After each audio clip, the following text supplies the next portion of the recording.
Olá, seja bem-vindo a um novo vídeo.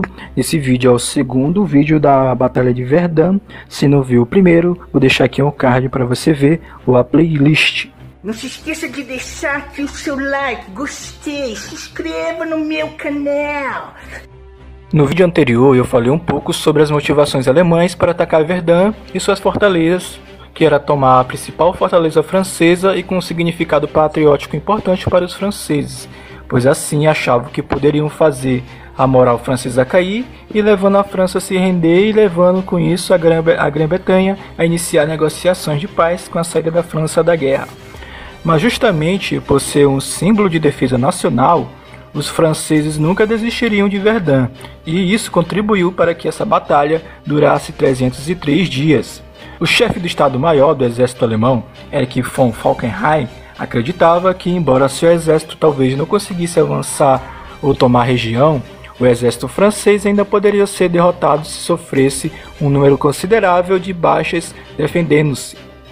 Ele justificava os ataques, pois as tropas francesas estavam numa situação em que não poderiam se retirar da região tanto por razões estratégicas como por orgulho nacional.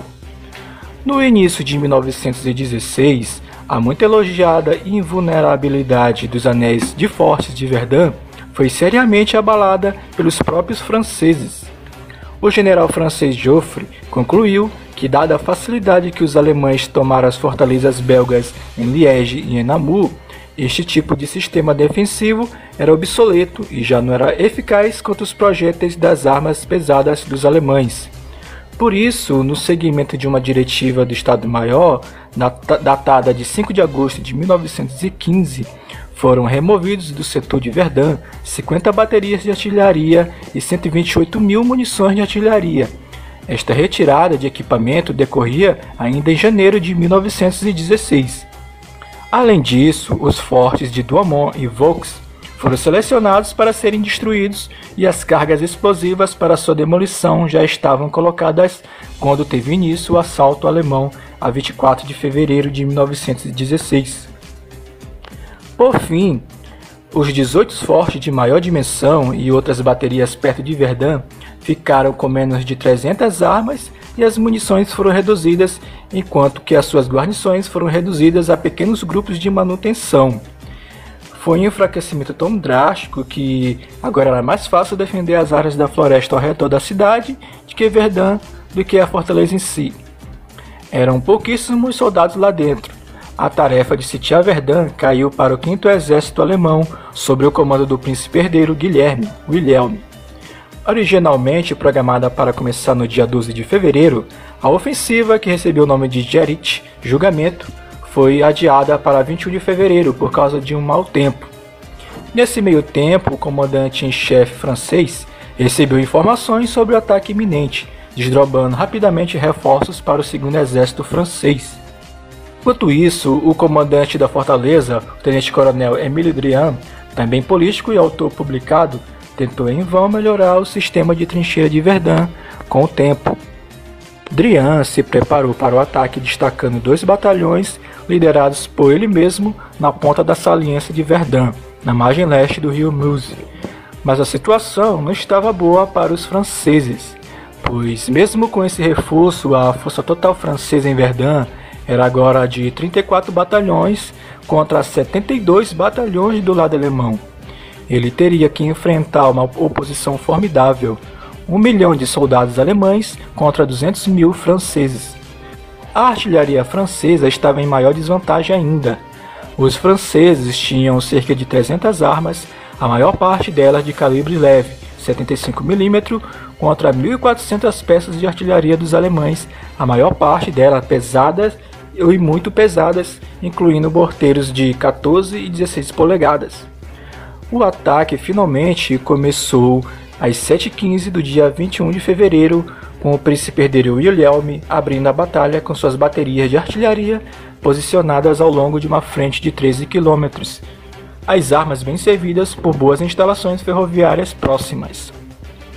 Foram 10 horas de bombardeio, onde os alemães dispararam 1 milhão de bombas, ou seja, era uma média de 100.000 projéteis despejados em Verdun por hora. A intenção de Guilherme era matar a maioria dos defensores franceses antes mesmo que sua infantaria alemã começasse seu avanço para a fortaleza. Mais da metade do bombardeamento alemão do primeiro dia foi efetuado por artilharia pesada. O armamento mais numeroso, 470 obuses, eram de 150 mm e 200 mm. Foram também utilizados canhões super pesados de longo alcance de 420 mm de calibre, dirigidos a alguns dos fortes da própria cidade de Verdun. O som produzido pelo impacto dos projéteis no chão era sentido a 160 km. O bombardeio pulverizou por completo as trincheiras francesas da linha de frente, suas linhas telefônicas e posições de metralhadoras. Após essa barragem, tropas de choque alemães, Sturmtruppen, armadas com espingardas e granadas de mão, avançaram sobre o terreno devastado junto com soldados equipados com lança-chamas, onde ainda encontraram soldados franceses que sobreviveram e que resistiram bravamente ao avanço da infantaria alemã, mas foram massacrados, com os alemães sofrendo 600 baixas, um número muito pequeno se comparado às baixas francesas nesse dia. Em Bois-de-Cauray, no limite da vila de Flabas, 2 batalhões franceses, o 56º e o 59º Batalhões de Caçadores a Pé, comandados pelo coronel Émile Drian, fizeram frente contra os alemães durante 2 dias e forçou os alemães a recuarem para Saint-Maginot, Belmont e Ornes. Mais tarde nesse dia, o coronel Drian foi morto com sua espingarda na mão. Apenas os chasseurs franceses conseguiram escapar. Com isso, os franceses conseguiram, nesse dia 22 de fevereiro, avançar 5 km dentro do território francês. Os alemães ainda capturaram a vila de Haumont, mas as forças francesas conseguiram neutralizar um ataque alemão à vila de Bois de Herbevois. Bem, por hoje vimos o começo dos combates da Batalha de Verdun. Se inscreva e ative o sininho caso não seja inscrito para não perder os outros episódios. Até a próxima!